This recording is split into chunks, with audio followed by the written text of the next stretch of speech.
Fala pessoal, tudo bem? Eu vou aqui seguir na segunda parte do meu vídeo sobre a Odisseia de Homero, onde eu vou comparar a obra da Odisseia, aí os dois, três primeiros cantos, com os trabalhos e dias do Hesíodo. Lembrando que eu dividi essa primeira parte, né, dessa apresentação da Odisseia em três partes. A primeira, que foi comentando a Odisseia e o ensaio sobre o homem do Alexander Pope, e nessa onde eu vou fazer a ligação da Odisseia com os Trabalhos e Dias, que é a obra de outro poeta grego. Aí, ainda como são três partes, né, e a terceira parte seria comentar a questão, acho que do terceiro ao quarto canto, e a ideia do expor-se ao risco, expor-se ao perigo, a partir do texto do Martin Heidegger, Para que Poetas, que meio que dá um fechamento e liga um pouco esses dois primeiros textos iniciais, que é o primeiro relacionado ao Alexander Pope e o segundo relacionado ao Trabalhos e Dias do Hesíodo. Então, vai ser nesse modelo mais acadêmico, onde eu vou fazer a leitura do texto, tá? E essa terceira parte do Martin Heidegger, ela vai demorar um pouquinho para eu conseguir terminar, porque só para vocês terem uma ideia, a transcrição desses dois primeiros textos, né, é muito texto escrito, né? Foi muita coisa escrita, porque depois eu passo, digitalizo, porque são três registros diferentes. Primeiro, a oralidade, onde eu estou desenvolvendo um pouco as ideias de maneira mais espontânea, depois a transcrição disso para o papel, e aqui uma organização melhor do texto. Então, para eu fazer esse trabalho em cima do texto do Heidegger, vai ser um pouquinho também, vai demorar um pouquinho. E também, óbvio que não vai ser um comentário detalhado, assim como não foi um comentário detalhado do Alexander Pope,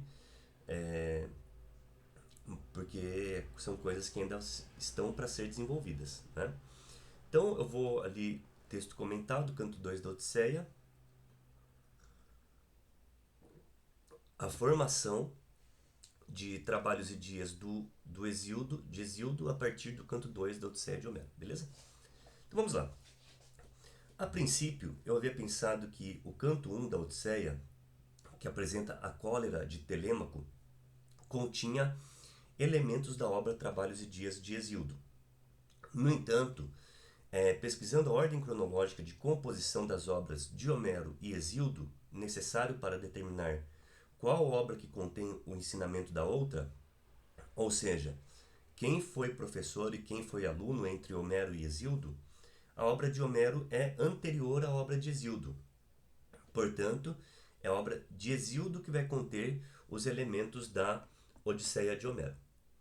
De acordo com Werner Jaeger, em Paideia, tanto a Ilíada quanto a Odisseia tratam do modo de vida das aristocracias gregas, e Telêmaco é um indivíduo da nobreza grega, filho do rei de Ítaca. Em seu palácio, ele observa os pretendentes da sua mãe, que não são pessoas da nobreza grega, são populares. E eles estão no palácio comendo a comida da realeza, sendo retratados de maneira desleixada, o que justifica a opção de Penélope em não se casar novamente, pois é como se ela pensasse em seu íntimo que, no final das contas, não tem ninguém ali entre os pretendentes que tenha nível para ser rei, pois ninguém se comporta como nobre. E isso nos leva a pensar, justamente, qual é, então, o comportamento nobre, qual é, então, o comportamento que o nobre deveria ter para ser considerado como tal? Ou seja, o que significa, afinal, ser nobre? E aí eu vou colocar algumas citações da Ilíada sobre não fugir da luta e uma outra citação onde ele fala do hipnos e da vida dedicada ao mel e tudo mais, né? As coisas mais doces da vida,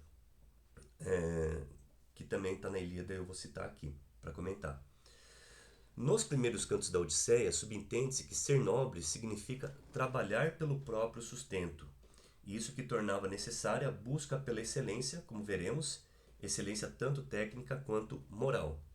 E a questão da excelência era importante para a constituição da nobreza, não porque necessariamente ela conduzia à riqueza, mas sim porque permitia ao indivíduo não depender da riqueza e do trabalho de outra pessoa, que é a base da crítica do Telêmaco. Neste contexto, Telêmaco observa que os pretendentes de sua mãe não irão realizar nada de importante, uma vez que passam o dia todo sentados, comendo a comida dos outros e ouvindo música, e chega à conclusão de que, nessas condições, não só o seu palácio, mas Ítaca irá se tornar um local de indigentes, isto é, se ninguém se desenvolver em nada e viver apenas do fruto do trabalho dos outros, ao contrário do ambiente de prosperidade construído por Odisseu. Na leitura de Homero, ao contrário do que se tornou corrente pensar a partir do marxismo e de obras como O Direito à Preguiça, de Paul Lafargue, a pessoa só adquire status social na Grécia a partir da realização de um trabalho bem feito. E isso, embora não quisesse dizer necessariamente a obtenção de muito dinheiro, colocava a pessoa em uma situação de nobreza ou de respeito pelos poderosos. Tratavam-se, em suma, de pessoas preguiçosas, ou seja, que viviam do trabalho dos outros, comendo toda a comida da casa, sem trabalhar, sem estudar, sem se dedicar a nada, só ouvindo música no palácio. E aí tem uns comentários que eu quero fazer também do Aristóteles na política, da música como elemento educativo, onde ele vai falar justamente dessa questão do ócio, né, que eu queria debater também. E sem nobreza, não se poderia ocupar a posição de rei, pois não era a posição social que iria moldar o caráter, mas o contrário, era o caráter que garantia o status social. Telêmaco chega a confrontar os populares que julgam poder alcançar a posição de rei.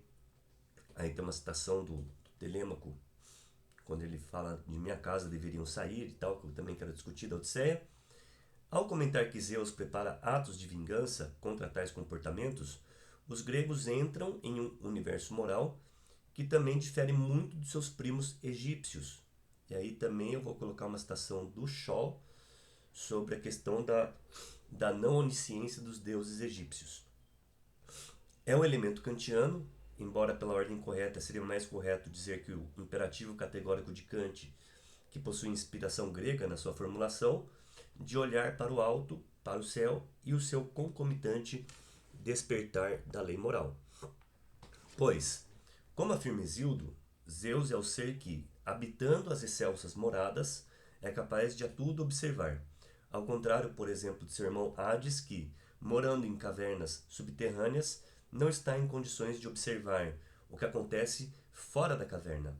No entanto, existe um trabalho em conjunto entre os três irmãos que irão governar o céu e a terra depois da titanomaquia: Zeus, Hades e Poseidon. Zeus, a divindade que observa as coisas do alto, quase um, quase um Pai Nosso que estais no céu, vê coisas que ninguém está vendo. Mesma temática que será retomada no mito do Anel de Gigés de Platão, e coisas que estão acontecendo no nosso coração, que também ninguém está vendo, mas que observados de cima tornam-se transparentes na história, como eu já comentei também no primeiro vídeo, e a partir deste olhar que tudo é revelado, como se por sua onisciência não houvesse nada que escapasse aos olhos de Zeus.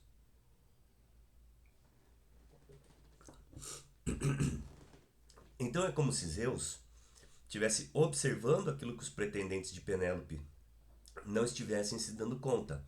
Zeus vê, portanto, que o patrimônio que Odisseu adquiriu por conta de suas virtudes está sendo dilapidado por pessoas que não fizeram nada para construí-lo, devido ao seu caráter onisciente.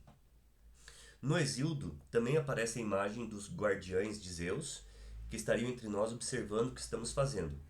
Neste canto, Zeus aparece como o que vê de longe a partir das suas águias. Eu vou colocar uma citação da Odisseia.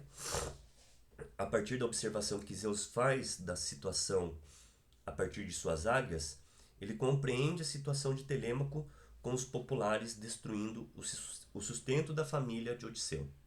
E aí tem outra citação que as esvoaçaram, torvelinho batendo as asas e tal.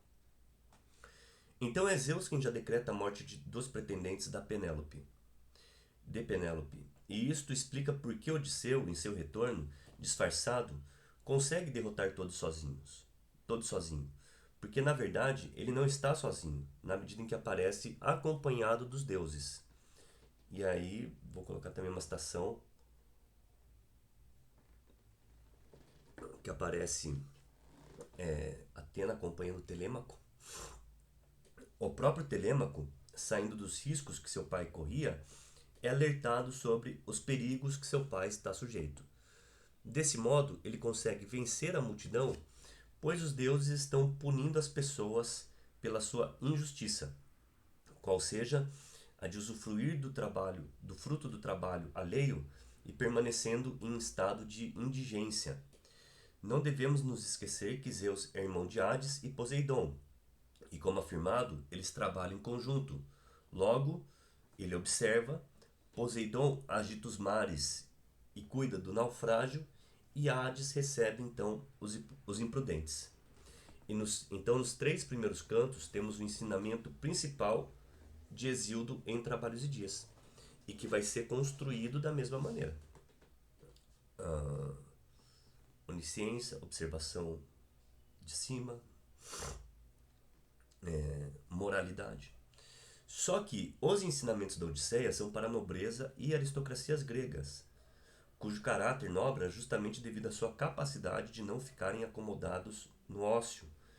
E aí, mais uma vez, a discussão com Aristóteles na política sobre a questão da música como elemento educacional. Enquanto que Hesíodo é um homem do campo. E vamos entender como os ensinamentos da Odisseia de Homero chegam até o homem do campo, ou seja, chega aos populares através do Hesíodo. O que acontece com a história de Hesíodo? O pai dele tinha uma propriedade rural que deixou como herança para ele seu irmão Pérsis. E seu irmão consegue subornar os juízes para ficar com uma parte maior da herança e mesmo assim não quer trabalhar e quer viver do sustento do seu irmão Hesíodo. É como se Hesíodo, portanto, estivesse sentindo que está vivenciando a mesma situação de Telêmaco e alerta ao seu irmão no mesmo tom homérico. Zeus está observando e pode te punir. Caberia aqui discutir até em que sentido essa ameaça, né, ou esses conselhos que o Hesíodo dá para o Pérsis nos Trabalhos e Dias, foi visto como uma ameaça real para o Pérsis, após justamente contar com a impunidade dos juízes que ele subornou. No caso dos pretendentes da Penélope, a punição era uma pena de morte. No caso do seu irmão Pérsis, seria punido com a indigência material, pobreza. Hesíodo, portanto, conhecedor da história da Odisseia, pensa que a excelência da nobreza só se adquire pelo trabalho. Então ele pensa durante sua poesia que ele precisa ser uma pessoa esforçada, pintar os celeiros, cuidar dos animais, chega até a elaborar um calendário do lavrador. De modo que viver em um ambiente nobre era recompensa pelo trabalho honesto e a pobreza punição pela falta do trabalho. Interessantemente, cabe notar que, tirando a ideia da punição divina, a história continua a fazer sentido, pois é um ensinamento muito mais lógico, natural que religioso, como faz Aristóteles, ou como pontua Aristóteles, também na política, por exemplo, ao resgatar ideias hesiódicas e mostra o caráter lógico da ideia para além de suas representações míticas. A ideia de representar a própria natureza. E Hesíodo, observando toda a situação, vendo pessoas comprando juízes e, pior, vendo os juízes dando sentença favorável para preguiçosos, pessoas que não queriam trabalhar, observe então que a situação de indigência do camponês tem condicionantes tanto internos quanto externos, ou como se essas duas coisas elas fossem se condicionar mutuamente. Nesse sentido, o problema moral e o problema jurídico que ele vai identificar operam em mútuo condicionamento. Pois, pessoas que não querem trabalhar e querem viver do sustento de outras pessoas, nesse sentido, o próprio judiciário favoreceria a situação de indigência dos campesinos, na medida em que as pessoas laboriosas seriam desfavorecidas judicialmente nas suas disputas legais. E esse desfavorecimento aprofunda, portanto, a situação de indigência, que não é alterada na medida em que as pessoas sentem o seu comportamento, então, protegido pelo judiciário. Werner Jaeger, na Paideia, desenvolve o comentário sobre Trabalhos e Dias de Hesíodo justamente nessa chave, de que Hesíodo traduz ensinamentos que, a princípio, eram direcionados às aristocracias gregas para as classes populares. E ele então traduz a lição moral dos primeiros cantos da Odisseia para seu irmão Perses de forma bem didática, incluindo no calendário do lavrador os tipos de trabalho que devem ser desenvolvidos em cada estação do ano. E aí tem a citação do Werner Jaeger na Paideia, que vai ser comentada aqui também. E a forma como o ensinamento vai ser transmitido é da mesma forma que Homero já fazia. Então aí que você tem a relação entre as duas obras, né? Porque o Hesíodo vai ensinar para o irmão Perses da forma como está descrita na Odisseia, né? O conteúdo é o mesmo. A ideia de que Zeus está observando, de que ele tem uma régua moral, é onisciente e pode nos punir caso estejamos fora do esquadro dessa régua moral na vida após a morte.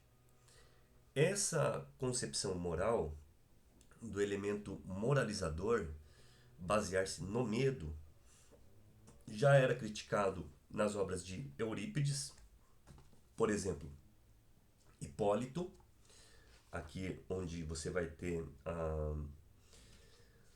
uma crítica justamente a essa ideia da vida após a morte. Né? Em louco amor nos apegamos ao que resplende sobre a terra por ignorância de outra vida e ocultamento do que é ínfero. Embalam-nos meras balelas. Então, parece já como meras balelas. Então, essa concepção moral do elemento moralizador basear-se no medo já era criticado nas obras de Eurípides, por exemplo, em Hipólito, mas vai ser objeto de duras críticas de Platão no livro 3 da República, pois a base do processo moralizador induzido pelo texto poético de Homero e Hesíodo é ensinar a partir do medo da vida após a morte a ter um comportamento íntegro, de modo que, ao contrário de formar um homem não subornável, ela tem um efeito exatamente oposto de produzir um indivíduo subornável, alvo das críticas de Hesíodo, que é o alvo das críticas de Hesíodo. São os juízes subornáveis, enfim, é a corrupção moral, né, da sociedade, que justamente vai levar à situação da pobreza. Ou seja, para Platão, essas histórias não apenas não corrigem desvios de conduta, como estão na base dos mesmos. E aí tem essa discussão que tem que ser feita no livro 3 da República de Platão, com essa crítica às ideias de vida após a morte como elemento moralizador, dessa ideia de pintar o Hades como um lugar terrível, como uma forma de fazer com que então as pessoas tivessem um comportamento moral adequado. A gente poderia até pensar um paralelo bíblico, em que sentido, né, essas pessoas elas são subornáveis. Quer dizer então que as pessoas fariam qualquer coisa para escapar do paraíso, para fugir da punição e para alcançar o paraíso. Se a gente pensasse uma história bíblica paralela a isso, a história do... Agora eu não vou lembrar da referência exata, mas de que Deus manda o pai matar o próprio filho, né? E aí a gente poderia pensar que talvez ali a crítica, né, seria um pouco... Então quer dizer que você faria qualquer coisa para alcançar o paraíso, né? Para você ver como você é subornável, né, nas suas ações, e que você não reconhece de fato o que é o correto, né? Que vai aí, por exemplo, entrar na base da crítica platônica. Pois, no canto 2 da Odisseia, tem-se a ideia de que Zeus está olhando de cima e manda suas águias observar o que está acontecendo no palácio de Odisseu. E Hesíodo, de modo semelhante, fala de Zeus como o que tudo vê e observa de cima, incluindo a ideia de guardiães de Zeus entre nós, nos observando, ideia muito próxima das águias de Zeus em Homero. A partir disso, Hesíodo desenvolve sua poesia, justificando a necessidade do trabalho, do esforço, de viver daquilo que planta, pelo medo da punição com a indigência. E aí que vai entrar o texto do Heidegger, né, do Para que poetas em tempos de indigência, justamente para a gente poder discutir essa questão aí. Da mesma forma, Penélope não consegue casar-se novamente, não por ser um modelo eterno de fidelidade e pureza, e até mesmo como se confunde a história da Odisseia como uma história de amor. Não é uma história de amor, gente, é uma história de pessoas que estão lutando pela sobrevivência. E aí entra aquela temática do primeiro texto que eu coloquei para vocês, em um universo, né, quase como dito ali psicanaliticamente, freudianamente, que é hostil para o ser humano. Então trata-se de pessoas que precisam, aí você entra aquela outra temática que eu coloquei, que é a crítica que o Aristóteles faz na política, né, a República de Platão, justamente centrada na ideia da família como algo que vai formar, né, o sujeito e o indivíduo. Né? Então ali eles precisam um do outro para poder sobreviver. Mas, além disso, existe a temática da indigência, que eu só vou apontar aqui no finalzinho, né? E lembrando que tudo isso vai ser desenvolvido ainda, e que vai me levar à discussão do Para que Poetas com Heidegger. Então, Penélope não consegue casar-se novamente, não por ser o modelo eterno de fidelidade, pureza, mas porque seus pretendentes não têm nobreza nenhuma. Ela também quer salvar o filho dela, pois são pessoas que vivem a destruir o sustento de outro homem. De modo que ali está em risco, né, justamente a nobreza do povo grego na história. Não é somente ali uma história de amor, uma história de preservação, né, das conquistas culturais do povo grego, que está ameaçada pela indigência espiritual e material dos populares, a partir da excelência pessoal. Então, de modo que ali está em risco justamente a nobreza do povo grego a partir da excelência pessoal. E o risco da excelência, não ocupar uma posição superior no status social, faria dos palácios aristocráticos ambientes de indigência também. De modo que o que está em jogo é que o homem em situação de indigência, e aí que entra também essa parte, se assemelha ao cão que revira lixo, de modo que a superação da pobreza está na base do processo de formação do homem, do qual a poesia grega ela vai se ocupar. E aí, como eu falei no começo desse texto, que eu falei ali, né, os pretendentes não são da nobreza, eles são populares, e justamente ali você construiu o ambiente, vamos pensar assim, da nobreza, a partir, vamos pensar, da cultura também. Né? Então, pessoas incultas, pessoas sem excelência, pessoas que não se desenvolvem a partir de processos culturais, e aí a gente fala aqui da poesia na cultura grega, né? Entra o teatro, vai entrar a tragédia, vai entrar a comédia, vai entrar a própria obra do Platão como uma espécie de crítico literário dessas produções anteriores, né? No sentido de que sem esses processos culturais, justamente o homem ele vira esse cão que revira o lixo, que é a figura que vai reaparecer nos cínicos depois, não é? Ou seja, era através da cultura, né, que o homem superava a pobreza, de modo que a indigência também espiritual que o homem está colocado transforma o homem nesse cão que revira o lixo. Né? Então, sem sofisticação, sem refinamento. e que é também, como tem no livro do professor Marco Aurélio Verli, Poesia e Pensamento em Heidegger e Hölderlin, é uma situação que o Hölderlin vai resgatar. E aí por isso que daí o meu trabalho, né, focaria Homero, Hesíodo, num primeiro momento, Platão, a crítica literária de Platão, o pensamento aristotélico, e aí o Hölderlin e o Heidegger, né, para chegar no, no desenvolvimento completo dessa ideia que eu estou trabalhando aqui, tá? Então, próximo vídeo vai ser sobre o Para que Poetas do Martin Heidegger, né, relacionado ao canto 4 da Odisseia, canto 3, onde a gente vai discutir justamente essa questão da indigência e dos perigos da existência, beleza?